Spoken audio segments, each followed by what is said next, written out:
아멘. 예, 오늘은 무엇이 얼마나 다른가 두 번째 시간입니다. 지난 시간에 성경의 차이점들을 쭉 우리 한번 지금 계속 하고 있는 게 그겁니다만은 무엇이 얼마나 다른가 했고, 오늘은 정반대의 구절들 한다고 말씀드린 대로 골로새 2장 18절입니다.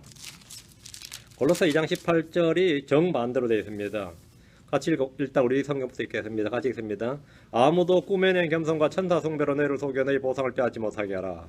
그런 사람은 자기가 보지 아니한 그것들 속으로 들어가 자기의 육신적 생각으로 말미암아 헛되이 우쭐대며, 여기서 보면 자기가 보지 아니한 그것들 속으로, 여기 넣더라. 자기가 보지 아니한, 여기 개역으로는 어떻게 되냐면 자기가 본 것들을 의지하여 이래 되어 있습니다. 우리는 보지 아니한이고 개역은 본 것이에요. 정반대죠. 성경이 정반대란 말이죠. 보지 않는 걸 의지하여, 본 것을 의지하여, 이런 식으로 어떻게 성경이 정반대일 수가 있냐 이 말입니다. 이런 겁니다. 오늘은 잠깐 이런 부분을 좀 다룰 겁니다. 자, 기도하겠습니다. 은혜로운 주 하나님 아버지 감사합니다. 이 시간 은혜 주께서 참 지혜와 계시를 많이 주시고 은혜를 베풀어 주셔서 이 주의 말씀을 다룰 때 참 명철을 주시고 지각을 열어 주셔서 하나님의 말씀을 날카롭게 분별할 수 있는 그런 이 지혜를 주시길 간구합니다. 하나님 아버지 하나님께서 이 말씀을 저희 가운데 허락해 주시옵소서. 듣는 모든 혼들이 바른 말씀을 분별할 수 있도록 바른 영을 가지고 또 건전한 생각, 건전한 영을 가지고 건전한 하나님의 말씀, 건전한 교리의 틀에 적합한 그런 또 사람들을 되도록 도우시길 간구합니다. 감사드리며 주의 승기도합니다. 아멘. 오늘은 소위 성경이라고 불리는 역본들 사이에 정반대의 의미를 가진 구절들을 살펴보도록 하겠습니다. 약간의 단어, 의미 차이가 아니라 전혀 다른 뜻이 되어버려서 도저히 같은 부류의 성경이라고 할 수 없는 구절들이 많이 있습니다. 많은 이들이 성경이 다 똑같은 줄로 알거나 달라도 전체적인 의미 차이는 없는, 그냥 조금 다른 걸 가지고 이제 괜히 시비를 거는 거 아니냐, 다 대동소이한 것인데, 이런 이 반응을 보이는 분들이 많습니다. 별로 차이가 없다. 1631년도에 그러니까 1611년에 킹제임스 성경이 나오고 20년이 지나서 1631년에 인쇄가 된 성경이 킹제임스 성경이 인쇄가 됐는데, 이 십계명이 잘못 인쇄가 된 거예요. 이 인쇄공, 조판공의 실수로 너는 간음하지 말지니라, thou shalt not commit adultery, 이게 십계명입니다. 너는 간음하지 말지니라, 이 말씀에 이 실수로 not이란 단어가 빠져버린 거예요. 그래가지고 너는 간음할지니라 이렇게 출간된 성경이 있었습니다. 1631년에 나온 성경이. 영국에서 난리가 났고, 영국이 또 그런 꼴 당하면 유럽은 또 조롱을 하거든요. 영국이 성경 한 권도 제대로 못 내가지고 저놈들은 간음하라는 성경 가지고 있다, 이런 거예요. 영국은 성공회고 유럽은 캐톨릭이란 말이에요. 그러니까 막 조롱을 하고 해가지고 영국 국왕도 황당한 거죠. 그래가지고 이 전량을 해수하고 폐기 처분하고, 그 인쇄공은 소문에는 사형시켰는데 그건 아니고요. 벌금을 물렸어요. 벌금을 좀 중하게 매겼는데, 이 40건이 해수한다고 해수가 다 안 되거든요. 40건이 요거는 분명히 골동품의 가치가 있을 것이다 해가지고 해수가 안 된 게 40건 있는데, 지금도 팔리고 있는데 굉장히 이 간음 성경이라 그래가지고 골동품의 그 가치가 있어요. 그 인쇄 자체가 1631년도 조판이니까 글씨체가 지금 보면 이 명조체가 아니거든요. 그래가지고 S자 같은 것도 이렇게 돼 있고 해서 우리가 읽기 좀 어렵습니다. V자하고 W자도 거꾸로, U자, V자 틀려요. 우리가 WV라고 그러고 W라고 그러죠. 그때는 U하고 V가 지금하고 반대였습니다. 그래가지고 이제 이런 성경인데, 하여튼 그거는 가능할지니라 난리가 났어요. 그럼 한 단어가 더하고 빠지면 어떻게 된 거죠? 정반대의 의미가 되어버리는 말씀은 수두룩합니다. 요한복음 8장에서 주님께서 간음하다 현장에서 잡힌 여인에게 가서 다시는 죄를 짓지 말라, 이렇게 말씀하셨죠. 요한복음 8장 11절에 Go and sin no more 이랬어요.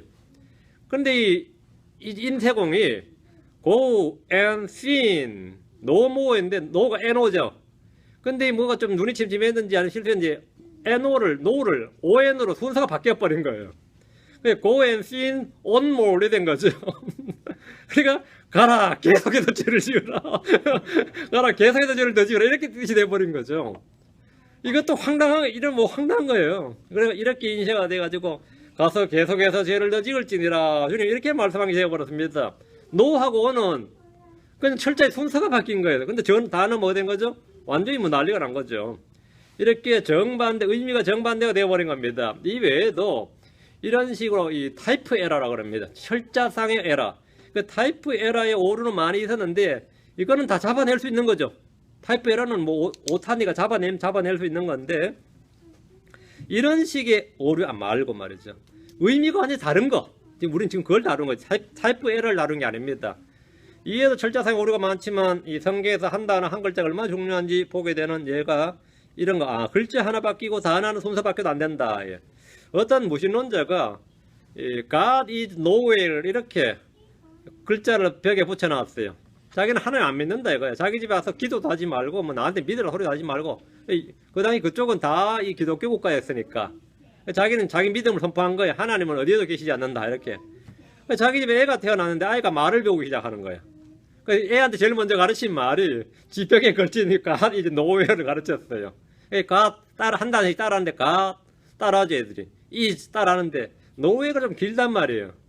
말을 잘라서 가르쳐야 되죠. 좀 단어가 길면 잘라서 가르치는데 노웨어인데 노우 한데 애는 나우 한 거예요. 아빠는 노우 한데 애는 나우. 그러니까 우야가 돼야 되는데 히어가 된 거죠. 애는 God is now here 이런 거죠. 이 아버지 딱 들어보니까 뜻이 완전히 반대인 거죠. 노웨어가 졸지 하나님 지금 여기 계신다 이런 거예요. God is now here. 그 애의 그 읍조리는 말로 그 아버지의 그 오류를 지금 바로잡아준 거예요. 바로잡은 건데 같은 단어에도 띄어쓰기에 따라서 또 아니면 발음하기에 따라서 전혀 다른 의미, 정반대 의미가 됩니다. 성경 한 글자가 얼마나 한 글자 한 단어가 얼마나 중요한지 알겠죠? 하나님의 모든 말씀할 때 이 모든 말씀은 every word죠. every word of God. 하나님의 모든 말씀, every word는 하나님의 모든 단어, 성경에 기록된 모든 단어, 한 단어, 한 글자. 이것이 전적으로 오르며 처음부터 오르며 순수하다. 주께서 하신 말씀이. 한 글자라도 달라지면 안 되는 것은 하나님의 모든 말씀, 모든 단어가 다 순수하고 옳기 때문입니다. 하나님의 말씀은 1.1핵도 결코 없어지지 않습니다. 마태복음 5장 18절에 진실로 내가 너에게 이르노니 하늘과 땅이 없어지기 전에는 율법에서 1.1핵도 결코 없어지지 아니하고 마침내 다 성취되리라. 1.1핵도 없어지지 않고. 우시하고 유시는 차이가 뭐죠? 한 핵이에요. 우냐 유는 그렇죠. 당연한 겁니다. 근데 최신데 죄라고 쓰면 되겠어 안 되겠어요? 최수민인데 죄수민이라고 하면 곤란하지. 이건 한 핵이란 말이지. 1.1 핵이단 말이야. 틀리면 안 되는 거죠. 마태복음 24장 35절에도 하늘과 땅은 없어지겠으나 내 말들은 없어지지 아니하리라 했습니다. 주의 말씀대로 성경은 폐기될 수가 없고 없어질 수가 없고 깨어질 수가 없고 묶일 수가 없습니다. 성경에 기록된 모든 말씀, 모든 단어는 하나의 영광으로 주어진 말씀이요 그대로 영원토록 보존됩니다. 자, 그럼 무엇이 얼마나 다른지 킹제임스 성경과 현대권을 비교해 보겠습니다. 한글 성경은 제가 오늘 비교할 건 대한성서공회하고 생명의 말씀사에서 나오는 표준 세번역입니다. 한국 제일 유명한 게 그 두 권이죠. 대한성서공회는 개혁성경이고 생명의 말씀사에서는 표준역이 나왔습니다. 이 두 개를 기준으로 해서 우리 킹제임스 성경과 비교를 하는데 첫째, 자 오늘 이제 프린트물 보시면 됩니다. 1번 욥의 친구는 중재자인가 있죠. 욥의 친구가 중재자 이거 어떻게 생각하세요? 자, 욥기 16장 20절입니다. 내 친구들은 나를 비웃되 내 눈은 하나님께 눈물을 쏟는도다. 이게 욥이 한 말입니다. 친구들이 위로하러 왔다가 하도 자기를 괴롭히니까 내 친구들은 나를 비웃되 내 눈은 하나님께 눈물을 쏟는다. 그 눈물로 기도한다 이 말입니다. 욥이 친구들이 한 말입니다. 위로하러 왔던 친구들이 자기를 정죄하면서 변론할 때 쏟아낸 말로서 그의 답답함과 억울함이 속에서부터 터져나온 말입니다. 욥의 친구들은 욥이 당한 불행을 처음에는 아무 말도 안 하고 그냥 가만히 있어줬어요. 근데 드디어 변론이 시작됐는데 그 친구들 중에 아무도 이것이 마귀의 장난이다, 마귀의 계략이다, 마귀의 올무다, 마귀의 공격이다 이런 사람은 한 명도 없었습니다. 친구들 중에서. 그리고 이것은 하나님께서 너를 연단하기 위해서 열매 맺게 하기 위해서 주신 것이다 이런 사람도 한 명도 없었어요. 욥의 친구들이 세 명이 번갈아 욥 한 명 3대1로 공격을 했는데 욥이 당한 이 재앙과 불행은 하나님의 시험이나 단련이나 이런 게 아니라 네가 숨겨둔 죄가 있어서 그렇다. 회개하지 않는 죄, 위선, 사람들이 알지 못한 은밀한 죄로 인해서 하나님께서 벌을 주신다, 이렇게 하나님의 공의가 드러난 것일 뿐이다, 이렇게 계속 훈계하면서 회개하라고 말하니까 욥이 막 미치고 팔짝 뛸 이야기죠. 이건 뭐 형편없는 위로자인 거야. 차라리 입을 그 입 닫으라지, 정말 그 입 닫으라. 근데 번갈아 가면서 계속 해대는 거예요. 그러니까 욥이 아니라고 하면 또 이야기하고, 하면 또 차례대로. 그래서 이 친구들이 계속 욥에게 죄를 시인하고 회개할 것을 촉구하죠. 욥은 그런 친구들 향해서 욥기 16장 10절, 내 친구들은 나를 비웃되 내 눈은 하나님께 눈물을 쏟는도다, 이랬어요. 뭐 여러분 심리자 와닿습니까? 그런데 이 부분을 표준 세 번의 성경으로 보면 내 중재자는 내 친구다, 난 하나님께 눈물로 호소한다, 이랬어요. 어떻게 생각하세요? 내 중재자는 내 친구다. 이 말이 되는 소리, 안 되는 소리예요, 이게. 친구가 중재자가 될 수가 없죠. 응? 욥이 자기를 비우는 친구들 향해서 내 중재자로 했다면 참 황당한 말이 아닐 수가 없습니다. 욥이 말하길 욥기 9장 3절에 우리 사이에는 우리 둘 위에 손을 얹을 중재인이 없도다, 그랬습니다. 욥기 9장에서 중재인이 없도다 그러는데 내 친구는 중재인이다 그러면 돼요, 안 돼요? 말이 안 되죠. 친구들을 중재자로 말할 수 없고 친구들이 중재자가 될 수도 없습니다. 그들은 욥을 정죄하고 판단했습니다. 우리의 중재자는 예수 그리스도 한 분밖에 없습니다. 예수 그리스도는 한 중재자시고 더 나은 언약의 중재자시고 새 언약의 중재자십니다. 디모전서 2장 5절에 한 하나님이 계시고 하나님과 사람들 사이에 한 중재자가 계시니, 한 중재자가 계시니 누구죠? 곧 사람이신 예수 그리스도시라. 예수님이 중재자시다. 한 중재자가 계십니다. 다른 중재자 없어요. 중재자 여러 셀 수가 없습니다. 중재자는 한 명입니다. 한 중재자가 계시니 뭐라고요? 예수 그리스도시다. 욥이 자기 친구를 중재자로 했을 수는 없죠. 그러나 이거는 말이 안 된다, 이거죠. 그래서 킹제임스 성경을 제외한 다른 성경, 이게 이 현대권과 차이입니다. 정반대입니다. 다음 욥기 19장 25, 26절 앞에서 계속 나옵니다. 욥기 19장 25, 26절 부활은 육체 아닌가 바뀐가. 욥기 19장 25, 26절 내가 알거니와 내 구속자께서 살아계시고 또 마지막 날에 그분께서 땅 위에 서시리라. 내 살과 제 벌레들이 몸을 멸할지라도, 이 말은 뭐죠? 내가 썩어서 흙으로 돌아갔다면 백골이 진토되어, 이 말이죠. 백골이 진토되어만 내 살과 제 벌레들이 몸을 멸할지라도 내가 여전히 내 육체 안에서 하늘을 보리라. 살같이 흙으로 돌아가는데 어떻게 육체 안에서 보죠? 부활이죠. 내가 여전히 내 육체 안에서 하늘을 보리라. 욥은 부활을 믿었습니다. 자기가 이 몸이 죽어도 다시 더 나은 부활, 더 나은 육체, 새 몸, 영적인 몸을 입는다는 알았어요. 그래서 내 육체 안에서 내 하나님을 보리라 그랬습니다. 욥은 자신의 몸이 죽어서 벌레들이 자기 몸을 멸할지라도, 즉 다 썩어서 없어져, 이 몸이 썩어 문드러지고 없어져 흙으로 다 돌아가 버리고 없어질지라도 말이야, 내가 여전히 내 육체 안에서 하늘을 보리라, 이렇게 말합니다. 이는 구약 성도의 부활 신앙을 잘 보여주는 예입니다. 이게 바로 구약 성도의 부활 신앙입니다. 우리의 몸은 죽으면 흙으로 돌아갑니다. 너는 흙이니 흙으로 돌아갈지니라, 이렇게 주께서 말씀하셨습니다. 우리는 죽습니다. 한 번 죽는 것은 사람들이 정해진 겁니다. 이거는 육체의 죽음입니다. 죽으면 벌레들이 이 몸을 멸해버립니다. 그럼 그것이 끝입니까? 욥은 죽음 이후에 부활이 있다는 사실을 선포했습니다. 내 살갗의 벌레들이 이 몸을 멸할지라도, 내 육체가 썩어 없어질지라도 내가 여전히 내 육체 안에서 하나님을 보리라. 우리는 모두 욥과 같은 부활 신앙을 가지고 있습니다. 그런데 킹제임스 성경에 현대본들 보면 뭐라고 되어 있습니까? 그거 나오죠, 개역에. 나의 이 가죽, 이것이 썩은 후에 내가 육체 밖에서 하나님을 보리라. 육체 밖에서 하나님을 보리라. 어떻게 된 거예요? 이게 뭐죠? 이게 뭐예요? 구천을 떠도는, 구천을 떠돈다. 이게 한국 사람들이 다 믿는 범신론입니다. 욥은 자기 몸이 썩어버리면 혼의 유체 이탈을 해서 내가 육체 밖에서 하나님을 보리라고 말했다, 이렇게 해요. 그렇게 되어 있습니다. 육체 안에서와 육체 밖에서는 정반대 구절입니다. 이건 사람이 죽으면 그 혼이 구천을 떠돈다는 동양의 범신론에 불과한 겁니다. 이 둘은 전혀 같지 않습니다. 여러분 어느 성경을 사용해 왔습니까? 어떤 성경을 사용해 왔느냐 이거죠. 이 성경이 다르면 다 다른 겁니다.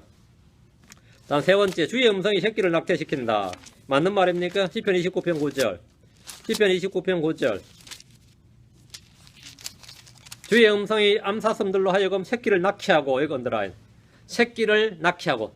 주의 음성이 뭔다고요? 암사슴들로 하여금 새끼를 낳게 하고 삼림을 드러내게 하나니 그분의 성전에서 모든 사람이 그분의 영광을 말하는도다. 주의 음성이 암사슴들로 하여금 새끼를 낳게 한다고 말합니다. 주의 음성은 생명을 탄생케 하는 권능의 말씀이고 생명의 말씀입니다. 시편 29편 4절 그 위에 주의 음성은 권능 있고 주의 음성은 위험이 가득하도다. 주의 음성은 뭐가 있다?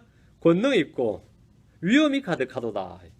자, 이 부분을 개역으로 보면 어떻게 되냐? 개역 성경 읽는 분들은 이걸 읽을 수가 없습니다. 주의 음성이 임신한 암사슴들의 새끼를 다 죽이는 것으로 읽게 됩니다. 개역 성경 10편 29편 9절에 보면 여호와의 소리가 암사슴으로 낙태케 하시고 이런 황당한 일이 있나 이거. 낙케 하시고 하고 낙태케 하시고 하고 맞아요. 이게 비슷합니까? 정반대죠. 여호와의 소리가 암사슴으로 낙태케 하시고 삼림을 말갛게 벗기시니 그 전에서 모든 것이 말하기를 영광이라 하는도다. 아니, 암사슴 낙태한 게 무슨 영광이에요? 암사슴 낙태케 된 게 뭔 영광이라고? 이건 진짜 황당한 말이죠. 그러니까 주의 음성이 암사슴들을 낙태케 한다면 이것은 생명의 말씀이 아니라 사망의 말씀이 된 겁니다. 주님은 사악한 자들을 벌하시지만 암사슴들을 심판하지 않습니다. 암사슴들을 낙태케 하시는 분이 아니라 낳게 하시는 분입니다. 자, 우리가 왜 킹제임 성경을 사용하는지 여러분 분명히 알아야 됩니다. 왜 우리가 이 개역 성경을 쓰는 개역 성경 쓰는 곳에 가도 그 교회 가면 사랑이 넘치고 목사님 설교도 좋고 어쩌고 저쩌고 다 쓸데없는 소리예요. 다 쓸데없는 소리예요. 뭐 제일 황당한 말은 내 안에서 성령이 가르쳐 준다는 이런 말 있죠. 나는 기도하면 성령께서 착착 내 안에 말씀해 준다. 이런 놈들만큼 또라이들이 없다고 생각해요. 근데 간단하게 시험할 수 있습니다. 여러분은 모든 영을 다 시험해야 됩니다. 모든 영을 다 믿지 말고 시험해야 됩니다. 오늘 내가 기도하는데 아침에 뭐가 음성이 내 안에 들렸다 이거요. 저는 그런 사람들한테 간단하게 교리적인 몇 가지 물어봐요. 그러면 그냥 여지없이 그들의 무지가 다 들통납니다. 그건 진리의 영이 아니란 뜻입니다. 진리의 영이면 그 정확하게 성경의 제일 목적이 교리인데 그걸 틀릴 수가 없어요. 사람이 환란 전에 환란 전에 올라갑니까? 그렇지 환란을 통과합니까? 아니면 환란이 후에 올라갑니까? 물어봐요. 그 영을 받았다는 사람한테 너무나 간단해요. 요즘 어떤 여자 목사님 되게 유명하던데 그게 성경적입니까? 하고 물어봐 그냥. 교회 여자 집사들이 많이 있는데 그게 성경적입니까? 하고 그 영을 받았다는 사람한테 물어보라고요. 너무나 간단하게 그놈의 영이 가짜인지 거짓인지 성령인지 간단히 알 수 있습니다. 간단히 알 수 있어요. 너무 쉽게. 여러분 그럼 헷갈릴 이유가 없어요. 헷갈릴 이유가 전혀 없습니다. 자, 이 여러분 평생에 하나의 말씀이 틀리면 그 개혁성경 같은 거 말씀이 틀리죠. 어느 성경에 옳은지 물어보라고요. 어느 성경에 옳은지 그 사람 진짜 진리의 영을 받은 사람인지 자기가 기도할 때 성령이 자기한테 말해준다면 기도하라고. 주의 음성이다. 내 안에서 주의 음성이 들었다. 그건 뭐냐면 이 주의 말씀이 들어왔다는 말입니다. 이 기록된 말씀, 이 사적인 계신 여를 의지해서는 안 됩니다. 내 주의 음성을 내가 들었다 이 말은 주의 말씀이 들어왔다는 거예요. 자, 네 번째입니다. 사악한 자의 길들을 형통한다. 사악한 자의 길들을 형통한다. 맞아요? 그건 이상하겠죠. 시편 45절입니다. 시편 45절 앞으로 왔어요. 네, 시편 45절. 지금 그 노트 있죠? 노트를 보면서 따라오시면 됩니다. 시편 4절 5절이네요. 내가 45절. 시편 4절 5절. 사악한 자는 자기 얼굴을 교만으로 인하여 하나님을 찾지 아니하리니 그의 모든 생각 속에는 하나님이 없나이다. 맞죠? 그의 길들은 항상 고통을 주고 그의 길들은 항상 고통스러워 그리비였습니다. 주의 심판들은 너무 높아서 그에게 보이지 않느냐니 그의 모든 원수들로 말하건대 그가 그들 앞에서 우쭐대나이다. 그의 길들은 항상 고통을 주고 여기 던드라인. 그의 길들은 항상 고통을 주고 그의 길들은 항상 고통을 주고 그의 길들은 항상 고통스럽고 그리비였습니다. 그리비어스. 그런데 성경은 사악한 자의 길에 대해서 곳곳에서 말씀하고 있습니다. 참 많이 말하죠. 잠언 4장 19절에 보면 사악한 자들의 길은 어두움 같아서 그들은 무엇에 걸려 넘어지는지도 알지 못하느니라 했고, 잠언 13장 15절에 선한 명철은 호의를 베푸나 범법자들의 길은 험하니라 했고, 잠언 15장 9절에 사악한 자의 길은 주께 가지한 것이나 의를 따라가는 자는 그분께서 사랑하시느니라 했고, 잠언 22장 5절에 비뚤어진 자에게는 가시와 올무가 있거니와 자기 혼을 지키는 자에게는 그것들이 멀리 있으리라. 지금 사악한 자의 길은 어떤 어두움 같다 이거야. 험하니라. 그렇죠? 주께 가지한 것이니라. 가시와 올무가 있느니라. 이게 뭡니까? 그의 길들은 항상 고통을 주고 이 의미입니다. 킹제임 성경 바로 정확히 말하고 있어요. 이런 구절을 볼 때 사악한 자의 길들은 우리가 형통해 보여도 그게 사실은 뭐라고? 항상 고통을 준다는 시편의 말씀을 자연스럽게 또 올릴 수 있습니다. 여러분이 범법자의 길이 말이죠. 한 인생 잘 산 것 같아도 그렇지 않습니다. 그건 항상 고통 가운데 있습니다. 항상 고통 가운데 있어요. 어떤 사람은 이 체포되고 나서 이제 내가 편해졌다 그런 사람도 있어요. 이제야. 사람의 눈에 옳게 보여도 그것은 사망의 길이기 때문입니다. 그래서 이 시편에 보면 그의 길들은 항상 고통을 주고 사악한 자의 길은 항상 고통을 주는데 계획에 보면 죄의 길은 언제든지 견고하여 이래 있어요. 고통을 주고 하고 견고하여란 말 완전히 다른 말이죠. NIV로 보면 좀 더 황당합니다. NIV는 뭐라 되어 있냐면 그의 길들은 언제나 형통하며 또 NKJ 보면 그의 길들은 언제나 번성하며 이래 있어요. 고통을 주며가 아니라 뭐 프로스페러스 이런 게 돼 있어요. 이것은 비단구절이 아닙니다. 하나님의 말씀이라고 할 수 없는 부분입니다. 아무리 필사 과정에서 문제가 있다고 하지만 이런 식의 정반대 구절이 나올 수는 없습니다. 그런데 성경을 비교해 보면 이런 구절이 꽤 많습니다. 복음을 듣고 거듭난 사람이 교회에 나와서 성경 읽기 시작하면 역본들을 비교해 가면서 읽지 않습니다. 누가 그렇게 읽어요? 그런 사람은 뭐 100에 1명이 아니라 1000에 1명도 잘 안 됩니다. 복음을 듣고 거듭난 사람이 교회에 나와서 성경 읽기 시작하면 그냥 그 교회에서 쓰는 성경 아니면 서점에서 가장 많이 팔린 성경을 찾아서 읽게 됩니다. 그 자연도 그래서 평생을 그렇게 살게 됩니다. 그래서 그들은 아무런 차이를 발견할 수가 없습니다. 기껏 한다면 이제 원어 성경하고 좀 차이가 있다 뭐 이 정도 아는 거죠. 그냥 교회에서 가르치는 대로 자기 읽는 대로 알 뿐이에요. 킹제임 성경 읽는 사람하고 현대 역본들 읽는 사람은 전혀 다른 말씀, 정반대의 말씀을 듣고 읽게 됩니다. 킹제임 성경 읽는 사람들은 어떻게 되죠? 사악한 자의 길은 항상 고통스럽다. 이렇게 그 말씀을 읽습니다. 사악한 자의 길이 언제나 형통하다. 이렇게 읽는 사람은. 정말 황당한 이야기죠. 사악한 자의 길이 언제나 형통하다, 언제나 번성하다. 이렇게 읽는 신자들은 회성 읽는 사람들이에요. 이것이 지금 현재 이 시대 교회의 모습입니다. 성경에도 있잖아. 사악한 자의 길이 형통하다고. 이런 말 있지. 이거 진짜 황당한 말이죠. 이런 꼴이 발생해서는 안 됩니다. 다음 5번째. 북풍이 비를 일으키는가? 북풍이 비를 일으키는가? 잠언 25장 3절입니다. 잠언 25장 3절. 북풍이 비를 몰아낸 것 같이 성난 얼굴을 헐뜯는 혀를 몰아내느니라. 북풍이 비를 몰아낸다. 그러니까 비가 올 것 같아도 북쪽에서 바람이 북풍이 불면 비는 안 오죠. 맑아져. 북풍은 청명한 하늘을 만듭니다. 그 날씨를 춥게 하고. 일반적으로 이스라엘의 동풍과 남풍은 덥고 건조한 바람입니다. 동풍과 남풍은. 동풍은 광야에서 올라오며 곡식과 열매를 말리는 바람이고 심판과 재앙을 나타내는 바람입니다.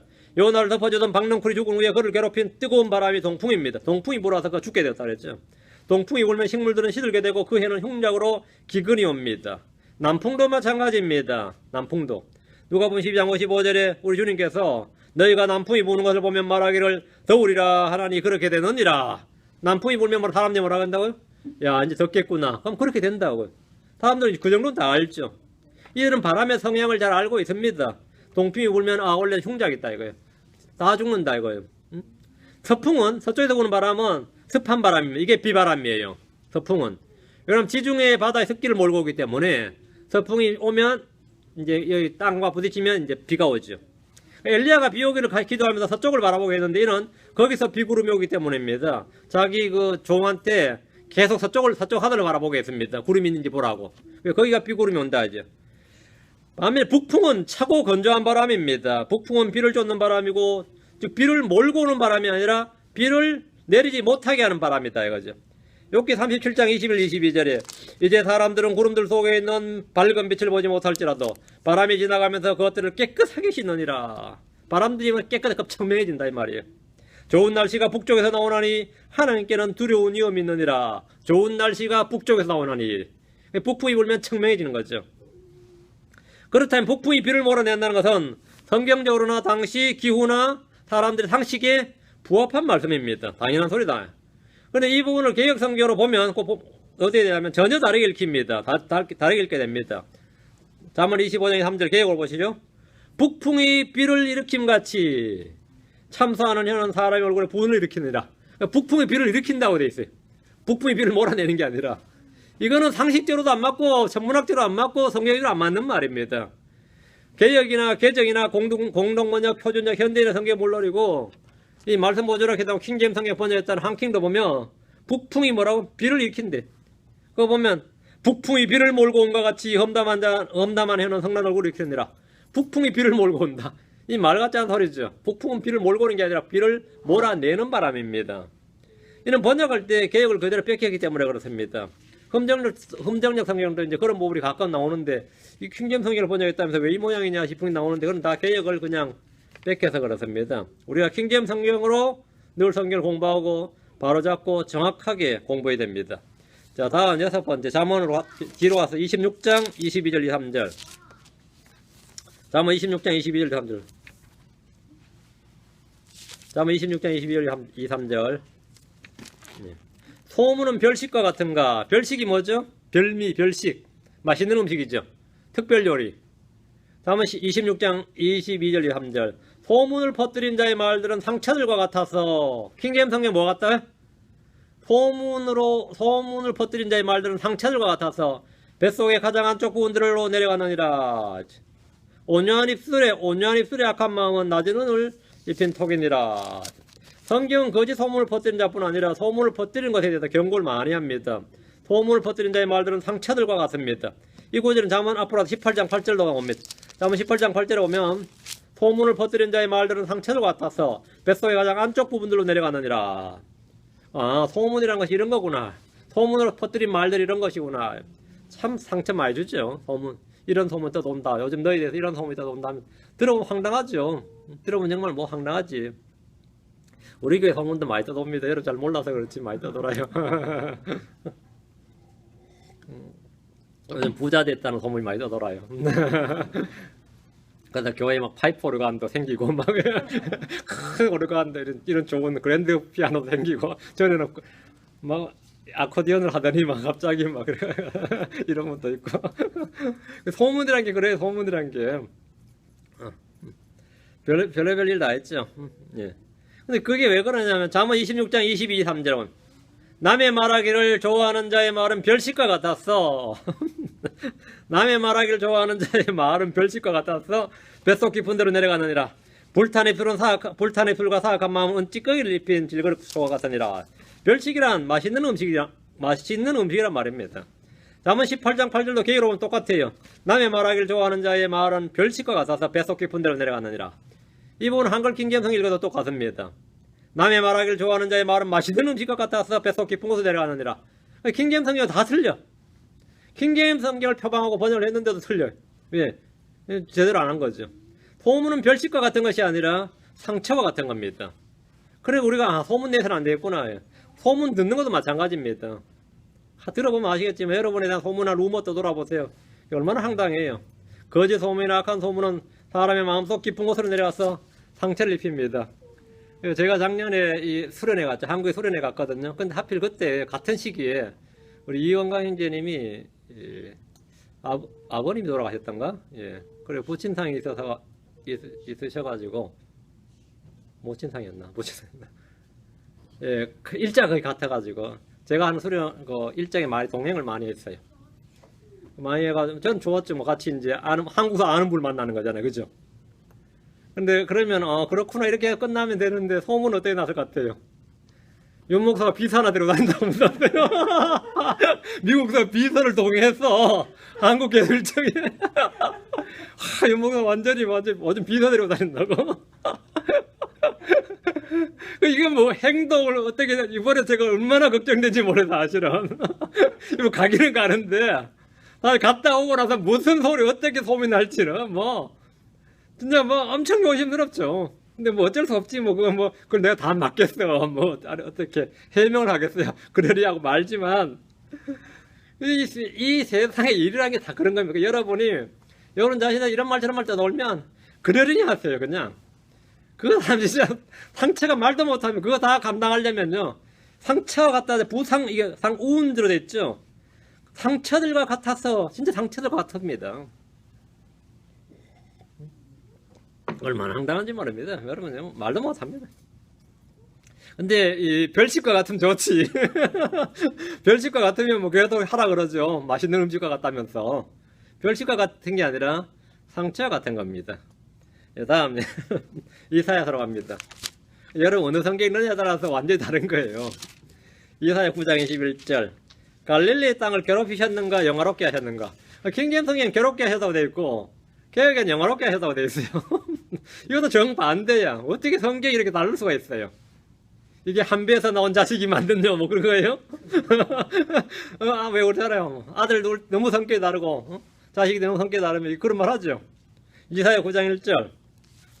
그러할지라도 그 흑암은 그 땅에 괴로움을 당하던 때 흑암과 같지 아니하리니 그때는 그분께서 처음에 스불론 땅과 납달리 땅을 가볍게 괴롭히시고 나중에 요르단 건너편 바닷길 옆 민족들이 가는 갈릴리에 있는 그 땅을 더욱 심하게 괴롭히셨느니라. 더욱 심하게 괴롭히셨느니라. 이 킹제임 성경입니다. 이것은 과거 이스라엘의 역사입니다. 그때는 했죠. 그때는 그분께서란 말씀대로 스불론 땅, 납달리 땅을 괴롭게 하셨고 갈릴리 땅은 더욱 심하게 괴롭히셨습니다. 그러다 갈릴리 땅이 얼마나 괴로움을 당했던지 갈릴리 땅을 뭐라고 하죠? 성경에서 이방인들의 갈릴리 이래 불렸습니다. 이건 유대 땅이라 이스라엘이 아니라 뭐라고요? 이방인들의 땅이라 불렸어요. 이방인들의 갈릴리. 마태복음 4장 15절에 보면 스불론 땅과 납달리 땅과 요르단 건너편 바닷길 옆 이방인들의 갈릴리요. 뭐라고 되어 있어요? 이방인들의 갈릴리요. 뭐 졸지 자기도 유대인이라 그래봐야 넌 이방인이라 이 말이에요. 사마리아 사람보다 더한 거죠. 이방인들의 갈릴리요 이런 말이 들렸단 말이죠. 갈릴리 사람들이 유대 땅에서 별로 인정을 받지 못했는데 이런 그 지역이 오랫동안 이방인들의 침략을 받아서 점점 이교도화 되었기 때문입니다. 자, 이 부분을 개요로 한번 보겠습니다. 이사야 9장 1절. 전에 고통당하던 자에게는 흑암이 없으리로다. 옛적에는 여호와께서 스불론 땅과 납달리 땅으로 멸치를 당케 하셨더니 후에는 해변길과 요단 저편 이방인의 갈릴리를 영화롭게 하셨느니라. 그러니까 지금 뭐요? 앞뒤가 좀 안 맞죠? 후에는 하면 앞을 영화롭게 하셨다 해야 되는데 그냥 이방의 갈릴리를 영화롭게 하셨다 해야지. 그러니까 갈릴리 영화롭게 하셨다는 말은 예수님이 이 지역에서 활동하셨기 때문에 거기에 의미를 둬서 구약을 뜯어고친 겁니다. 예수님이 갈릴리에서 활동했기 때문에 갈릴리를 영화롭게 했다고 말해야 정상이지 않느냐 이거죠.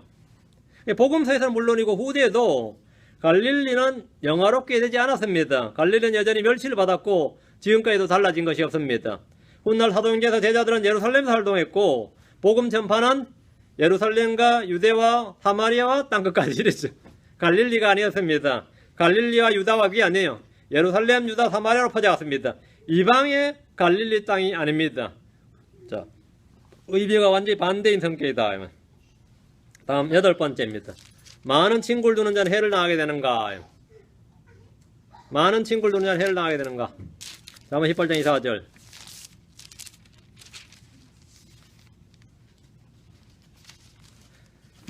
여러 친구를 두는 자는 반드시 자신을 다정한 자로 보여야 하나니 형제보다 더 친밀한 친구도 있느니라. 여러 친구를 두는 자는 반드시 자신을 다정한 자로 보여야 하나니 이런 친구가 많죠. 친구 많이 두려면 당연히 이래야 됩니다.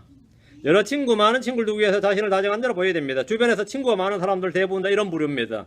말이나 표정이 부드럽고 다정다감하며 여러 친구를 두게 됩니다. 그런 사람이 여러 친구를 두게 되고 또 자기 감정 표현을 잘 안 해야죠. 그리고 항상 이렇게 그런 사람들이 또 재물이 많아도 친구를 많이 두게 됩니다. 잠언 19장 4절에 보면 재물은 많은 친구를 만드나 가난한 자는 자기 이웃으로 격리되느니라. 재물은 많은 친구를 만드나. 성격이 좋거나 돈이 많거나 뭔가 있어야 친구를 많이 둘 수 있습니다. 반면 개성이 강하고 자기 주장이 센 사람은 여러 친구를 두지는 못합니다. 자, 이 부분을 개역성경으로 보면 많은 친구를 얻는 자는 해를 당하게 되거니와 어떤 친구는 형제보다 친밀하니라. 의미가 어떻습니까? 많은 친구를 두는 자는 많은 친구를 얻는 자는 해를 당하게 되거니와 의미가 완전히 비슷하지 않습니다. 이거는 많은 친구를 두면 해를 당한다. 친구 많이 두지 말라 이 말이죠. 전혀 다른 말이 된 겁니다.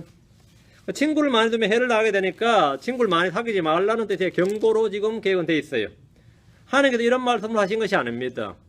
전혀 이런 뜻이 아닙니다. 자, 다음 9번째 활을 당기는가 당기지 못하는가.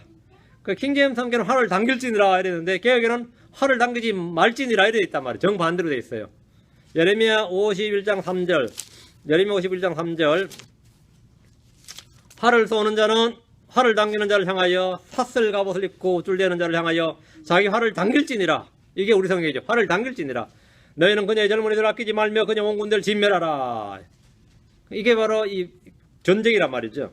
주께서 심판하시는 장면입니다. 활을 당겨서 쏘고 아끼지 말고 치라는 말이에요. 이 부분을 표준 세번이라고 하면 바벨로니아의 군대가 활을 당기지 못하게 하고 갑옷을 입지 못하게 하여라. 너희는 바벨로니아의 젊은이를 무지하게 죽이고 그 모든 군대를 진멸시켜라 해야 돼. 전혀 다른 의미입니다. 활을 당기지 말지니라. NIV가 되어 있죠.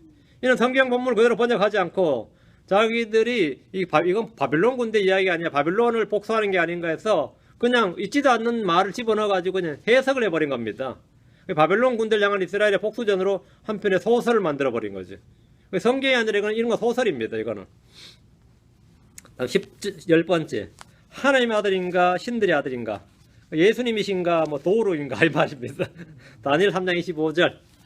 다니엘 3장 25절 보겠습니다. 그가 응답하여 이르되 보라 내가 보니 결박이 풀린 네 사람이 불 한가운데 있고 한가운데서 걷고 있는데 그들이 아무 해도 입지 아니하였고 그 넷째 형체는 하나님의 아들과 같도다. 이러죠. 하나님의 아들과 같도다. 넷째 형체는 하나님의 아들, the son of God인데 son도 대문자로 되어 있고 God도 대문자로 되어 있죠. the son, 그러니까 son이 아닙니다. the son of God이니까 신약에 나온 예수 그리스도입니다. 불타는 용광로 속으로 3명을 집어넣었는데 딱 보니까 4명이 있더라는 거, 풀려서 4명이 돌아다니고 있었어요. 느부갓네살은 그 넷째를 보면서 그 넷째 형체는 하나님의 아들과 같도다 라고 했습니다. the son of God이다. 예수님이시다 이 말이죠. 구약에 계시된 예수 그리스도입니다. 이방 제국의 왕도 그 모습을 보면 금방 알 수 있는 것이 주 예수 그리스도이십니다. 재림 때 이 세상에 어떤 사람도 예수님을 처음 봐서 당신 누구요? 이렇게 말하는 사람 없습니다. 예수님을 처음 본 누구도 그분이 예수님인 줄 압니다. The Son of God이라고 안다고요. 나는 전에 본 적이 없는데, 난 들은 적이 없는데 왜 어떻게 당신 누구지 어떻게 아냐? 그런 사람 없어요. 그냥 보자마자 누군 줄 안다고요? 예, The Son of God 이렇게 압니다. 주님이 지상 재림할 때 누구든지 여러분이 하늘과 처음 만났는데 당신 누구요? 도무지 모르겠는데 이러겠어요? 그냥 이건 생득적으로 아는 거예요. 재림하시는 예수님을 보면 누구나 한 번에 그분이 누군지 다 압니다. 누군지 다 알아요. 복음을 들었지 않는데 상관없이 그냥 다 알아요. 그런데 현대 역본들이 이런 일을 다 가립니다. 이방 제국의 왕이었던 느부갓네살이 좀 멀리서 지금 용광로 속에 있는 사람을 보면서 넷째는 하나님의 아들과 같도다 이랬어요. 그냥 알아버린 거죠. 이건 자동이단 말이에요. 느부갓네살만 안 게 아니죠. 함께 본 사람들 다 안 겁니다. 그거는 뭐 신학이 필요한 게 아니에요. 그건 자동 계시입니다. 빛이신 주님이 그냥 그거 보면 누구나 압니다. 누구나. 초림 때 예수님을 알아본 사람이 적었죠. 거의 없었는데 재림의 예수님을 알아보지 않는 사람이 없습니다. 알아보지 않는 사람이 없다 말이에요. 근데 이 현대본을 보면 여러분 개혁성경 읽은 사람은 어떻게 읽었냐면 킹제임스 성경 읽은 사람은 이렇게 느부갓네살 이렇게 말한 걸로 읽지만 개혁성경 읽은 사람은 이렇게 못 읽습니다. 왕이 또 말하여 가로되 내가 보니 결박되기 전에 네 사람이 불 가운데로 다니는데 상하지도 아니하였고 그 넷째의 모양은 신들의 아들과 같도다. A son of God. 더 대신에 어가 됐고 son은 소문자가 되고 God는 소문자로 God. 신들의 아들 중에 하나와 같도다 이랬죠. 그리스 로마 신화에 나오는 신들, 바빌론 신화, 이집트 신화에 나오는 신들의 아들 말이에요. 신들의 아들 중에 하나와 같도다. 하나님은 친히 용광로 속으로 오셔서 불이 그들을 해하지 못하도록 하셨고 안전하게 그들을 구출하셨습니다. 그 장면을 본 사람들은 누구나 다 하나님의 아들이도다. 개혁이나 현대권들에 따르면 천둥의 신, 천둥의 아들 도르가 와서 이들을 구하고 구출한 게 됩니다. 헐리우드 영화에 보니까 망치던 신의 아들이 하나 있대요. 그게 신의 아들로 나오더만 도르가. 북유럽 신화에서 나온 겁니다. 헐리우드 영화에서 이 영화를 만들려고 하는데 이 지상에서 최강의 신을 찾아낸 거예요. 찾아내려니까 이 신화에 나오는 제우스도 해봤고 다 해봤는데 주 하나님을 하면 될 걸 가지고 말이에요. 찾다 찾은 게 도르였어요. 도르. 그게 자기들이 이 영화로 표현할 수 있는 가장 힘이 센 신이었던 것 같아요. 천둥의 신 도르가 와서 이들을 구출했다면 말이 되나? 하여튼 그런 식입니다. 전혀 성경이 전혀 다르다 이 말입니다. 하나님의 아들과 신들의 아들과는 전혀 다르죠. 자, 10번째입니다. 호세아 10장 1절입니다. 배교한 이스라엘은 열매 맺는 무사한 포도나무인가? 어때? 배교한 이스라엘이 열매를 풍성히 맺는 나무냐 이 말이에요. 호세아 10장 1절. 자, 지금 10번 보시면 됩니다. 프린터물로 10번에 보시면 돼요. 이스라엘은 텅 빈 포도나무요. empty vine이지. 텅 빈 포도나무요. 자기를 위해 열매를 맺는 나무로다. 자기 열매가 많은 대로 그가 제단들을 늘렸으며 자기 땅에 좋은 대로 그들이 좋은 형상들을 만들었도다. 좋은 형상 만들었다 이 말은 뭐죠? 제단을 늘렸고 형상 만들었다는 말은 배교했다 타락했다는 말이죠. 그러니까 이스라엘이 배교했고 타락했단 말이야. 그러니까 이들이 열매를 뭘 맺었어요? 예, 이스라엘 텅 빈 포도나무가 된 거죠. 대언자 호세아를 통해서 주님은 이스라엘의 타락과 불법과 배교를 꾸짖으시고 이스라엘은 텅 빈 포도나무다 이렇게 말씀하셨습니다. 이는 대언자 이사야나 예레미야를 통해서 반복해서 선포하신 말씀입니다. 이사야 5장 7절에 만군의 주의 포도원은 이스라엘의 집이요 그분께서 기뻐하시는 초목은 유다 사람들이니라. 그분께서 판단의 공의를 바라셨으나 도리어 학대하는 것을 보시며 의를 바라셨으나 도리어 부르짖는 것을 보시는도다. 완전히 배교하고 타락했다 이 말, 실족했다 이 말이에요. 이스라엘은 좋은 포도를 맺지 못했습니다. 그들은 좋은 포도나무가 아니었습니다. 그들은 좋은 포도원이 아니었어요. 그들은 변질된 초목이 되어버렸습니다. 변질된 초목이 되어버렸습니다. 예레미야 2장 21절에 그럼에도 내가 너를 귀한 포도나무고 온전히 올바른 씨로 심었거늘 내가 어찌 내게 낯선 포도나무요 즉 변질된 초목이 되었느냐. 이스라엘은 낯선 포도나무 변질된 초목이었다. 이걸 개혁에는 어떻게 하면 호세아 10장을 때 그걸 텅 빈 포도나무라고 그랬어요. 예수님은 무슨 나무죠? 참 포도나무죠. 트루바인입니다. 이방은 소돔의 포도나무죠. 자, 어쨌든 이 다 다릅니다. 자, 이스라엘은 올리브나무, 포도나무, 무화과나무로 비유가 되는데 올리브나무는 꺾여버렸습니다. 푸른 올리브나무가 꺾여버렸다. 불타고 꺾여버렸다. 포도나무는 텅 빈 포도나무, 낯선 포도나무, 변질된 초목이 되어버렸습니다. 무화과 나무는 잎만 무성한 채 열매를 맺지 못하므로 저주를 받아서 말라버렸습니다. 호세아 10장 1절을 개혁성경으로 보면 어떻게 되어 있느냐. 이스라엘은 열매 맺는 무성한 포도나무라. 이러면 안 되죠. 이스라엘은 열매를 맺는 무성한 포도나무라. 그 열매가 많을수록 제단을 많게 하며 그 땅이 아름다울수록 주상을 아름답게 하는도다. 주상 이것도 한자가 돼가지고요. 여러분 이런 성경 읽었습니다. 지금까지 그걸로 공부했어요. 텅 빈 포도나무와 열매 맺는 무성한 포도나무는 정반대입니다. 이건 둘은 완전히 다른 성경입니다. 둘 중에 하나는 거짓입니다. 자, 11번째입니다. 호세아 11장 뒤로 넘어가서 11장 12절. 유다는 신실한가 합니다. 유다는 신실한가. 예. 호세아 11장 12절. 에브라임은 거짓으로 이스라엘 집은 속임수로 나를 애워사되 유다는 여전히 하나님과 함께 다스리며 성도들과 함께 신실하도다. 여기 언더라인. 유다는 여전히 하나님과 함께 다스리며 여기 언더라인. 유다에게서 통치자가 나온다 그랬죠. 유다에서 법을 주신 이가 나온다 그랬어요. 유다는 통치자로 저겁니다. 통치자. 야곱의 예언에서 원래 그렇게 나왔어요. 이스라엘이 침사대 예언할 때 유다는 통치자로 나왔습니다. 유다는 여전히 하나님과 함께 다스리며 이 말은 뭐예요? 이 말은 여기서 예수님이 나온다. 유다지파의 사자라 이 말이에요. 근데 개혁을 비롯한 현대역본에서는 유다는 여전히 하나님과 함께 다스리며 이 부분이 싹 빠져 있습니다. 유다는 여전히 하나님과 함께 다스리며 이게 빠져 있어요. 이 부분이 있으면 뒤가 말이 안 되기 때문에 그래요. 하나님과 함께 다스린다는 말은 이 부분이 유다지파의 사자를 통해 오시는 예수 그리스도를 말하는 예언입니다. 유다지파의 사자 라이언 말이에요. 유다지파의 사자로 오시는 예수 그리스도를 말하는 예언인데 이 부분을 빼버리지 않으면 뒤의 구절을 바꿀 수가 없어요. 개혁을 한번 보시죠. 에브라임 거짓으로 이스라엘 족속을 거짓으로 이스라엘 족속은 괴휼로 나를 에워쌌고 유다는 하나님과 신실하시고 거룩하신 자에게 대하여 정함이 없도다 이렇게 말하는데 읽어도 무슨 뜻인지 잘 모를 겁니다. 제가 정함이 없도다. 그 사이가 뭐가 빠졌죠. 유다는 여전히 하나님과 함께 다스리며 이 부분이 없죠. 전혀 없죠. 그 뜻이 완전히 잘못되어 있어요. 표준적은 더 확실하게 말하는데 에브라임은 거짓말로 나를 에워싸며 이스라엘 가문은 온갖 음모로 나를 옥죄고 있다. 유다족 속도 신실하고 거룩하신 하나님을 거역하고 있다. 유다족 속도 신실하고 거룩하신 하나님을 거역하고 있다. 이렇게 돼 있어요. 그러니까 유다는 여전히 하나님과 함께 다스리며 성도와 함께 신실하다. 정반대입니다. 의미 완전히 구절이 정반대예요. 여러분이 어떤 성경을 듣느냐에 따라서 성경을 정반대로 배우게 되는 겁니다. 읽고 배우게 되는 겁니다. 다음 아모스로 갑니다. 4장 4절. 11조를 3일마다 드리라. 이게 말이 되느냐 이거. 11조를 3일마다 드리라냐 3년마다 드리라냐. 아모스 4장 4절입니다.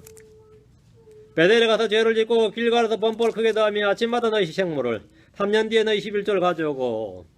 성경에서 11조 오늘날 크리스천들이 가장 민감하게 반하는 부분 중에 하나입니다. 왜? 11조 교회에서 자꾸 11조를 강조한단 말이죠. 성도는 내기 싫은데 교회는 더 내라 그러죠. 이거 황당하죠. 11조는 소득의 10분의 1을 드린 것으로 레인들을 위한 것이 하나 있고 성전을 위한 것이 있고 가난한 사람들 위한 11조가 있는데 이 가난한 사람 빈민구제 불우유독기 말이에요. 그 빈민구제 11조가 3년마다 드린 겁니다. 3년마다 드린 11조는 레인들뿐 아니라 가난한 사람들 위한 것인데 율법에 보면 신명기 14장 28절 29절에 너는 3년이 끝날 때에 바로 그 해에 거둔 내 소출의 모든 11조를 가져다가 내 성문 안에 저축하여 너와 함께 나누는 몫이나 상속재산이 없는 레위 사람과 내 성문 안에 가는 나그네와 아버지 없는 자와 과부가 와서 먹고 배부르게 할지니라. 그러니까 레위 사람들하고 뭐라고요? 성문 안에 가는 나그네, 스트레인저 말이죠. 나그네와 아버지 없는 자와 과부가 와서 먹고 배부르게 할지니라. 빈민구제죠. 아모스가 말하는 것은 이 부분입니다. 북왕국 이스라엘은 예루살렘 성전으로 가는 대신에 베델로 가서 예배를 드렸어요. 하지만 이들은 11조를 드리는 일은 계속했습니다. 근데 개혁성경을 보면 너희는 베델에 가서 범죄하며 길갈에 가서 죄를 다하며 아침마다 너희 희생을 3일마다 너희 11조를 드리며 3일마다 11조 드리면 어떡해요? 땅이 3일마다 소출을 내요. 11조라는 것은 땅에 소출을 내는 건데 땅이 3일마다 우리가 일당로 가다면 그래도 나왔겠다. 3일마다 그러면 뭐 드리려면 드리겠네. 매일 월급 매일 일당을 받으면 말이에요. 3일마다 너희 11조를 드리며 이렇게 된다. 좀 황당하죠. 이들은 주로 원어에 충실하게 번역했다고 말합니다. 우리 원어에 보면 이게 요음이라고 되어 있어요. 요음이란 단어는 날이란 뜻인데 날, day. 3일이 맞다 이거예요. 날이니까. 이 단어 성경에 한두 번 쓰인 단어가 아니라 2000번인가 뭐 2300번인가 그 정도 나온 단어입니다. 쉬운 단어예요. 근데 요음에는 날이란 뜻 외에 년이란 뜻도 있어요. 날도 되고 년도, 하루를 1년으로 보거든요. 날이란 뜻도 있고 년으로 해석할 수도 있습니다. 킹제임스 성경은 원어학자들의 오류나 사전의 정의보다 언제나 정확하고 옳습니다. 원어의 사전적 의미에 맞춰서 킹제임스 번역하는 게 아니라 킹제임스 성경에 맞춰서 원어 사전이 제대로 만들어져야 돼요. 킹제임스 성경에 기록된 그 의미, 그 단어가 킹제임스 성경 번역자들이 요즘 히브리어, 헬라 원어 편찬자 있죠. 출판사에서 만들잖아요. 사전 만들 때. 그 사전 편찬자들보다 훨씬 더 원어 실력이 좋았습니다. 원어 실력 훨씬 더 뛰어났어요. 예를 들어 우리가 에센스 사전 만든다. 아니면 뭐 동화 출판사에서 동화 영한 사전 만든다. 그럼 어떻게 만들 것 같아요? 영어를 엄청 잘하는 사람들만 영어 교수들 모아다가 만드는 거 아닙니다. 어떻게 만들 것 같아요? 민중서립에서 에센스도 영어 사전 만들고 시사영어사에서도 영어 사전 만들어요. 영어 사전만. 그 돈이 되니까. 동화출판사에서 두산 동화사전 프라임 사전 만들고 이렇게 출판사 막 만듭니다. 만들 때 대부분은 일본 출판사 거를 뺏깁니다. 일본 출판사 거를 가져와요. 그래서 일본 출판사 예문이 거의 같습니다. 그러다 보니까 이 문제는 한국말이 안 돼요. 이 사전을 찾았는데 한국말 쓰는 말이 아니야. 이 영한 사전이. 영한 사전 보고 번역하면 난감해지는 게 한국말이 안 맞습니다. 이걸 막 뺏기니까 실제로. 일본이 일찍이 문물 받아들여가지고 만드는 거의 일본 사전이죠. 한국에 나온 영한 사전이 특징이. 그러면 현대 히브리어 사전이나 여러분 우리 신학교에서는 헬라 사전을 어떻게 만들 것 같아요? 히브리어 학자들, 헬라 학자들을 출판해서 막 거금을 들여서 모셔와가지고 한 단을 그렇게 안 합니다. 그냥 뺏깁니다. 어디서 그냥 뺏겨요. 근데 가장 그러면 히브리 헬라, 성경 히브리 헬라를 잘했던 사람들은 누구냐면 역사상 누구냐면 킹제임스 이 번역자들이 제일 잘했습니다. 이 킹제임스 번역자들은 언어의 천재들이 너무 많았어요. 언어의 천재들이. 근데 오늘날 뭐 예를 들어 대학 가서 히브리어 전공했던 사람들은 아니면 헬라 전공했던 사람들은 오늘날 한문학과 출신들 있죠. 성균관대가 한문학과 있습니다. 유교 경전 연구하고 그 번역해야 되거든요. 그들이 4년 배워가지고 이 고전 번역하는 실력하고 어릴 때부터 말이야 천자문부터 절잘 떼가지고 한문 공부한 사람하고는 비교가 안 돼요. 그건 비교 안 된다고. 옛날에 서당 훈장들이 말이죠. 오늘날 성균관대 교수들 그 한문학과 교수들보다 한문 훨씬 더 잘합니다. 훨씬 더 잘해요. 태계 이황이나 율곡 이 정도가 하는 한문 실력은 중국 본토인과 구분이 있어요, 없어요? 없어요. 오히려 태계 이황이 중국 본토 웬만한 학자들보다 한자 더 잘했습니다. 한문 더 잘했어요. 근데 그 정도의 한자 실력을 갖춘 한문 실력을 갖춘 사람들이 조선의 유생들 많았죠. 유림들 많았죠. 서두르겠지 뭐. 말도 그 시로 할 때 다 한문으로 주고받았잖아요. 글도 한문으로 주고받고 1930년대 40년대까지만 해도요. 한글로 글쓰기를 부끄러워한 사람들이 수록합니다. 식자들은 한글로 글 쓰는 걸 부끄러워서 다 한문으로 썼어요. 진짜 조그만 서류 하나 작성할 때도. 그런데 1600년도에 영국의 킹제임스 식자들은 말이죠. 영어를 쓰는 걸 부끄러워할 정도로 외국인을 대상 불어를 쓰거나 라틴을 썼어요. 그 헬러는 아주 5살 때부터 줄줄줄 했습니다. 그런 사람들이 번역한 성경이 킹제임스 성경이에요. 그런데 요즘 조금 영어 배웠다고 원어 해봐야 기껏해서 철자 배운 게 다입니다. 신학교 가서 원어 배운다는 말 있죠. 그건 알파벳 배운 게 다예요. 알파벳 배운다, 그거 가지고 원어 할 줄 안다 그랬더니 진짜 황당한 이야기죠. 그래서 여기서 요음이라는 뜻은 나린이가 킹제임스 틀렸다고 막 주장을 하는 거예요. 킹제임스 성경의 킹제임스 성경의 역자들은 원어학자들의 오류나 그것들의 사전의 오류를 다 잡아낼 수 있습니다. 킹제임스 성경의 이 번역 기록된 단어들은 원어의 정의를 언제나 수정할 수 있어요. 주의하셔야 됩니다. 원어의 정의를 수정하는 겁니다. 원어를 수정하는 거 아니에요. 사람들이 원어의 정의를 이렇게 내리면 이 사람은 날로 내렸어. 나는 연으로 내린다고. 원어의 정의를 킹제임스 성경이 바로 수정해 주는데, 바로 잡아주는데, 근데 이 말을 오해해서 킹제임스 성경이 진영 내에서 윤석모 목사는 킹제임스 성경으로 원어를 고친다고 그런다, 이렇게 또 소문을, 이 소문 낸 놈이 아주 나쁜 놈이에요. 소문 낸 놈이 아주 미친 놈이야. 이 킹제임스 성경 여러분 딱 보실 때 이 원문이라는 게 있어요. 원문이 다 똑같지 않습니다. 원문과 원문의 차이가 있어요. 그러니까 원문과 원문이 참 어느 원문이 옳은지 어떻게 알아요? 원문과 원문의 차이가 있는데, 얼마 전에 어떤 여기 미국의 잭 모어맨이란 분이 8,000개의 차이라는 걸 냈어요. 그게 뭐냐면 마태복음부터 원문이 차이 나는 걸 다 비교해 놓은 거예요. 이 원문하고 이 원문이 여기가 차이가 나는 부분을 8,000개를 뽑아서 비교를 해놨어요. 8,000개의 차이면 엄청난 차이죠. 그럼 어느 게 옳은지 어떻게 하냐고요. 킹제임스 성경과 맞는 건 다 옳은 거야. 킹제임스 성경 틀린 건 다 틀린 거예요. 킹제임스 성경 최종권이란 말은 뭐냐면 이 잘못된 이 사본조차도 어느 게 옳은지 그런지를 구분해낼 수 있다 이 말이에요. 기준이다 이 말입니다. 그럼 원문의 정의는 뭐 말할 필요도 없는 거죠. 근데 그렇게 하면 이게 킹제임스 성경 유일주의 최종권이라는 뜻입니다. 우리는 다른 원문이라면 그 사본, 킹제임스 성경과 다른 원문이라면 그 사본이, 그 원문이 가짜예요. 그거는 이제 잘못된 사본, 잘못된 원문이란 말이에요. 우리가 이런 주장을 걸어서 이제 반 킹제임스 성경에서는 상종하려 하지도 않고, 이 킹제임스 성경 진영 내에 있는 형제라는 사람들 중에서 영어가 원어보다 우수하다고 주장한다느니, 영어로 원어를 교정한다느니, 이런 거짓말로 이 쌍무식하게 비난하는 놈들이 있어요. 그것도 성경 번역했다는 이런 사람들 중에서. 황당하죠. 이런 황당한 인간들이 이 진영 내에 있다고, 기어 들어온 자들이지, 사실은. 얼마나 황당하냐면, 여러분이 정확히 알아야 됩니다. 이 킹제임스 성경은 원어를 교정하는 게 아니라 원어를 바르게 분별하는 겁니다. 다음에 원어의 정의를 바로 잡아주는 겁니다. 우리가 미국에서 지금 헬러를 제일 잘하는 사람이 누구로 보냐면 A.T. 로버트슨이래요. A.T. 로버트슨이라는 사람이 만든 헬라 사전이 가장 권위가 있습니다. 그 사람이 역사상 미국에서 헬라를 제일 잘하는 학자로 봅니다. 그럼 그 사람이 말한 헬라어 정의하고 킹제임스 성경이 틀릴 때가 많아요. 그럼 어느 게 맞다는 겁니까? 킹제임스 성경이 맞다 이거야. 우리는 원어의 정의를 사람이 어떻게 내리고 그 사전을 어떻게 만들 때 우리는 그 사전을 안 믿는다 이겁니다. 사전을 믿는 사람이 아니라 우리는 성경을 믿는 사람이. 우리 사람이 만든 사전을 믿는 게 아니라 성경을 믿는 사람들이. 이 성경을 믿는 사람이. 이 말들을 정확해야 됩니다. 이 말을 우리는 원어의 정의, 원어 사전의 정의를 믿지 않는다. 자, 여러분이 아가페다 했다. 아가페는 사랑이다 이거야. 맞아요? 사랑인데 이 사랑은 그냥 사랑이 아니라 플라토닉 사랑이래요. 그건 그리스 문학에서는 많습니다. 성경에서는 아닙니다. 주님은 아가페와 필레오를 구분하지 않았어요. 근데 원어 사전에는 구분되어 있어요. 그럼 어느 게 맞다고요? 성경이 맞다고요. 그 원어의 정의를 킹제임스 성경에 맞춘다 거예요.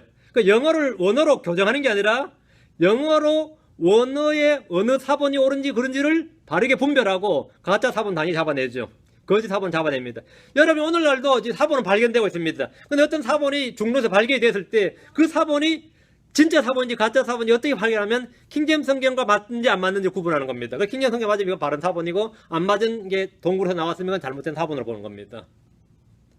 이게 간단하죠. 그리고 원어를 교정한다면 영어로 원어를 교정한다 말은 원어의 잘못된 원어 사본을 잡아낸다 이 말입니다. 그리고 원어의 정의를 교정한다. 이것도 원고 나가면 장난 아니겠는데. 하여튼 간에 우리 교회는 그렇습니다. 하도 이 싸가지들이 많아가지고요. 에이, 진짜 질려요. 그런 사람들 만나면. 에이, 그 사람은 내가 질리겠지만. 마태복음 13번. 마태복음 11장 12절입니다. 가끔 저는 이런 그런 사람들 만나면 이 사람 형제 만나 싶어요. 마태복음 11장 12절.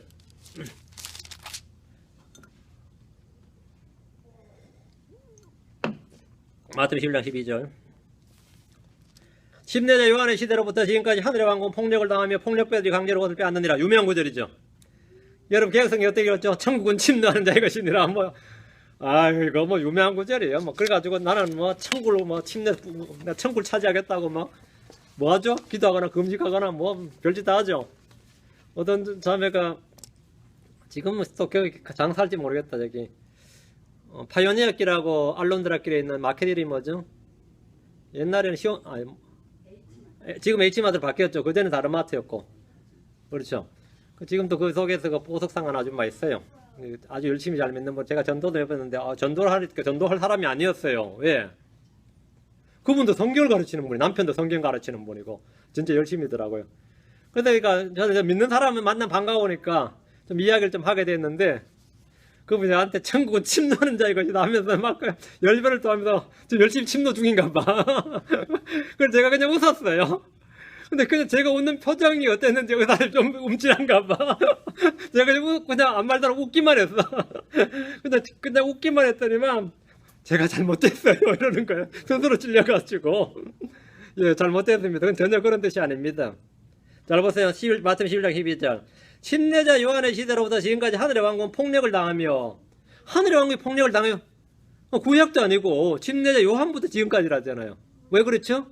침례자 요한이 회개하라 하늘의 왕국이 가까이 왔느니라 이라고 선포를 했어요. 그렇죠?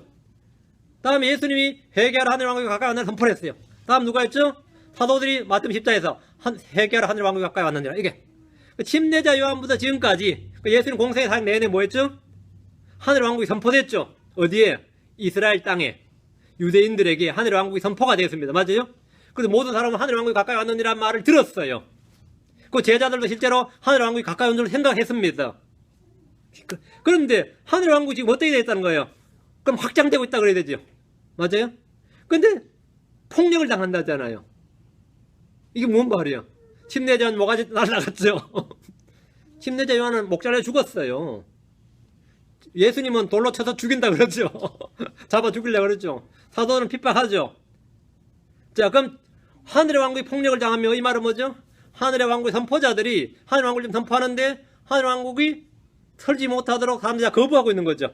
그리고 왕국 선포자들은 다 죽임을 당한단 말이죠. 그게 폭력을 당하는 겁니다.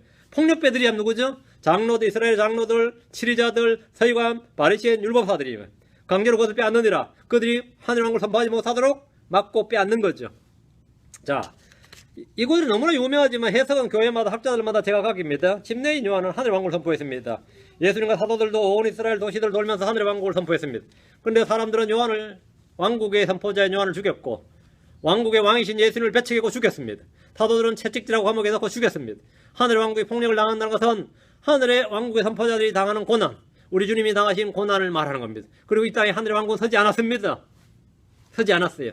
왕국의 자손들이 왕국 빼앗아서 열매 있는 다른 양 주겠다 이렇게 말씀하셨어요. 하늘의 왕국이 선포되지 않고 복음서 시대는 끝나고 사도행전에서 뭐가 선포됐죠?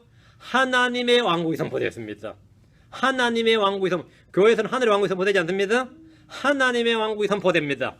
하늘의 왕국이 폭력을 당한다는 것은 하늘의 왕국의 선포자들이 당하는 고난, 즉 우리 주님이 당하신 고난을 말합니다. 폭력배들이 한 예수님을 배척하고 죽인 자들을 말합니다. 자, 이 부분을 표준역에서 보면, 표준 세번역하고 보면 마태복음 11장 12절에 침례자 요한의 때로부터 지금까지 하늘나라는 힘을 떨치고 있다. 그리고 힘을 쓰는 사람들이 그것을 차지한다. 어때요? 이런 황당한 일이 있어요. 침례 요한부터 지금까지 하늘나라가 힘을 떨치고 있다잖아요. 하늘나라 힘을 떨치고 있어요. 하늘나라 힘을 떨치게 하는 게 아니라 지금 폭력을 당하고 있는데 정반대 구절입니다. 다음 골로새 2장 18절입니다. 자기가 본 것을 의지하느냐, 자기가 보지 않는 걸 의지하느냐 합니다. 골로새 2장 18절. 아무도 꾸며낸 겸손과 천사성배로 너를 속여 너희 보상을 빼앗지 못하게 하라. 그런 사람은 자기가 보지 아니한 그것들 속으로 들어가. 종교는 것은 말이죠.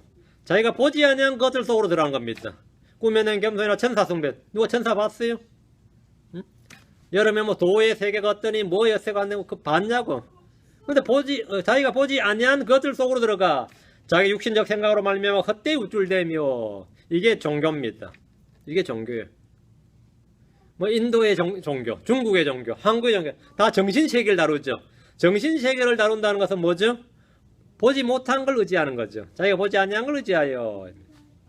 이 부분을 개혁으로 보면 누구든지 일부러 겸손한가 천사성배함을 인하여 너희 상을 빼앗지 못하게 하라. 제가 그 본 것을 의지하여 그 육체의 마음을 쫓아 헛되이 과장하고 본 것을 의지하여. 아닙니다. 본 것을 의지하는 것은 차라리 과학자들이지. 실험과 실증을 중시하는 합리론, 이성론자들이 본 걸 의지하죠. 안 보면 안 믿는다 이런 사람도 있죠. 그 사람들이 차라리 본 걸 의지하지만 이 종교인들은 본 걸 의지하는 게 아닙니다. 정신세계를 의지하지. 속에 잠재의식 이론, 초자연적, 초자 이런 이론 다 뭐죠? 보지 않는 걸 의지하는 겁니다. 보지 않는 것 속으로 들어가는 겁니다. 마찬가지로 영혼세계도 마찬가지입니다. 다 그들은 그런 걸 의지하죠. 우리는 뭐냐? 예수를 의지하죠. 하나님 말씀을 의지합니다. 정반대로 해서 본 것을 의지한다. 보지 않는 걸 의지한다. 뭐 하여튼 정반대입니다. 자, 마지막 15번째입니다. 내가 사는가? 나는 더 이상 살지 않는가? 크리스천은 살아요. 살지 않아요. 갈라디아 2장 20절. 내가 그래서 함께 십자가에 못 박혀 있으나 그럼에도 불구하고 사노라. 얘다 언더라.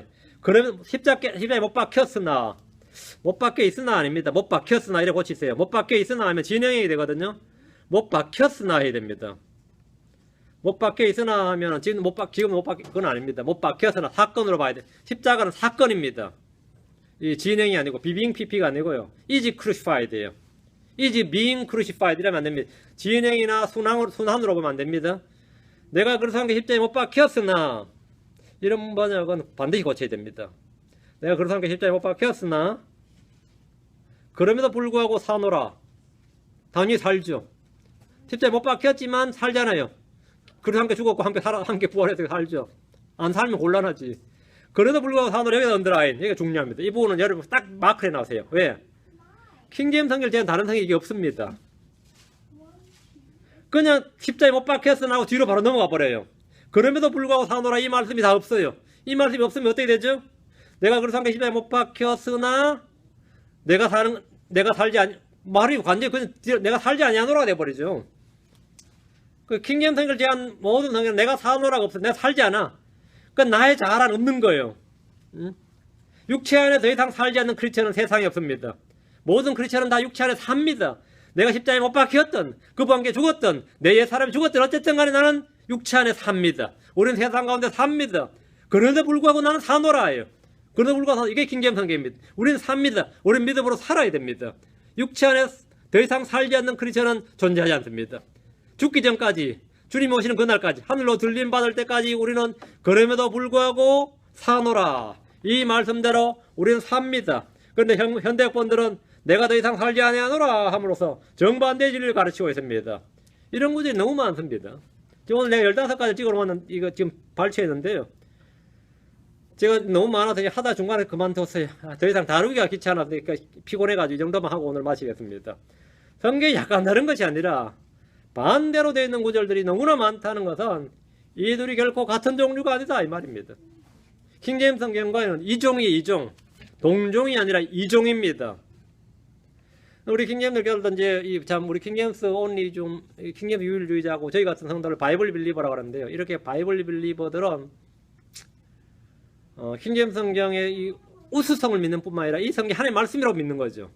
이 말씀을 믿는데 여기서 세월이 흘러버리고 이런 사람이 꽤 많았습니다. 그러다 10년, 20년 지나니까 시간이 흘러보니까 뭐 개혁 성경도 뭐 10% 정도밖에 안 틀려서 괜찮다 뭐 이런 사람들 나오고 여러분 침팬지하고 사람이 얼마나 틀릴 것 같아요? 2% 틀리나? 침팬지하고 사람이 뭐 유전자가 뭐 2% 틀린지 2.5% 틀린지 뭐 보통 그래요. 뭐 사실인지 모르겠는데 다 그렇게 알려져 있어요. 침팬지와 사람이 동종이에요, 이종이에요. 예, 그 정도 틀려도 이종이라고 봅니다. 10% 틀리면 동종이 아니죠. 10% 틀리면 동종이 같은 종류가 아니다 이 말입니다. 이들은 결코 같은 종류가 있다 이 말입니다. 근데 내가 이렇게 말하면 뭐 그럼 개혁 성경 믿는 사람은 다 구원 못 받았습니까? 또 이런 나오는 사람이 있는데 개혁 성경 믿어 구원 받지 왜 못 받아요? 만화 전도지로 구원 받은 사람도 있습니다. 성경 없이 그냥 전도해가지고 말로 전도해서 이웃집 아줌마 전도해가지고 구원 받은 사람도 있습니다. 전도해서 구원 받는 것하고 이건 전혀 다른 문제입니다. 복음을 듣고 믿기만 하면 구원 받습니다. 예수 믿기만 구원 받아요. 예수 믿기만 구원 받는 겁니다. 예수를 그래서 믿기만 구원 받는데 이 킹제임성이 안 믿으면 구원 못 받습니까? 그런 식으로 나오는 건 상당히 다른 문제. 그건 전혀 다른 문제입니다. 그럼 왜 구원 받느냐? 이 킹제임 성경에 킹제임 성경, 개혁 성경 속에는 킹제임 성경의 의의들이 많이 들어 있습니다. 그 말씀 믿고 구원 받는 겁니다. 개혁 성경 속에도 하나님의 말씀이 많이 들어 있죠. 그 말씀으로 구원 받는 것이지 변개된 말씀으로 구원 못 받습니다. 그 개혁 성경 속에 있는 참 하나님의 말씀이 많이 있으니까 그걸로 구원 받는 겁니다. 구원 못 받는다 그런 말은 전혀 아닙니다. 그걸로도 구원 복음 많이 전하고 전도 많이 하고 열매 많이 맺는 건 많이 있습니다. 저도 개혁 성경으로 구원 받았어요. 개혁 성경으로 로마 3장 설교 듣다 구원 받았습니다. 그거는 하나님의 말씀입니다. 여러분이 그거하고는 전혀 다른 이야기고 이 말씀은 우리가 성장하고 하나님의 말씀이라는 사실에 대해서 저희가 지금 이야기하는 겁니다. 무엇이 얼마나 다른가 오늘 두 번째 시간했고 이걸로도 계속 더 할 수 있는데 이 정도로 이제 맛배기만 하고 다음 시간부터는 킹제임 성경에서만 발견되는 진리들 이걸 계속해서 나가겠습니다. 이 말은 뭐냐면 킹제임 성경 아니면 다른 성경에서는 안 된다 이 말입니다. 그 100번 읽고 공부해도 안 된다 이 말이에요. 킹제임 성경에서만 발견되는 진리들도 좀 하고 계속 하다가 보면 여러분이 이 성경을 내가 죽을 때까지 다른 건 다 몰라 뭐 교회를 옮기든 뭐란 다 몰라도 내 손에 이 성경은 꼭 이걸 쓰겠다 이런 마음이 마음속에 굳건히 탁 갖춰져야 돼요. 목사가 믿고 말씀 진정하기 싫고 뭐 다 싫어도 성경은 내가 이걸 써야 되겠다. 이걸 딱 여러분 마음속에 딱 가져야 됩니다. 이 성경이 여러분 마음속에 딱 들어있어야 돼요. 성경에 설려버리면 다 틀린 겁니다. 자, 오늘 이걸로 기도하고 마치겠습니다. 기도하고 우리 기도합시다. 위대하시고 거룩한 주 하나님 감사합니다. 주께서 함께 하시고 도우시고 훈련을 베풀어 주셔서 오늘 하나님의 말씀을 선포했는데 이 선포된 말씀을 통해서 하나님의 순수한 말씀, 영감 있는 말씀, 보존된 말씀, 처음부터 확실한 그 말씀 또 처음부터 진실하신 그 주의 말씀을 저희 마음속에 허락하시고 영원토록 변치 아니고 1.1을 떨어지지 아니하고 그 보존된 말씀을 모든 성도들이 갖도록 인도하시길 간구합니다. 아버지 하나님께서 이 은혜를 저희 가운데 또 더 크고 더 확실하게 허락하여 주셔서 평생에 이 말씀을 참 이 파운데이션으로 이 기초로 두고 이 위에 우리가 믿음을 쌓아가고 이 위에 우리가 이 기초 위에 모든 것을 더해갈 수 있도록 도와주십시오. 감사드리며 주의 승리합니다. 아멘.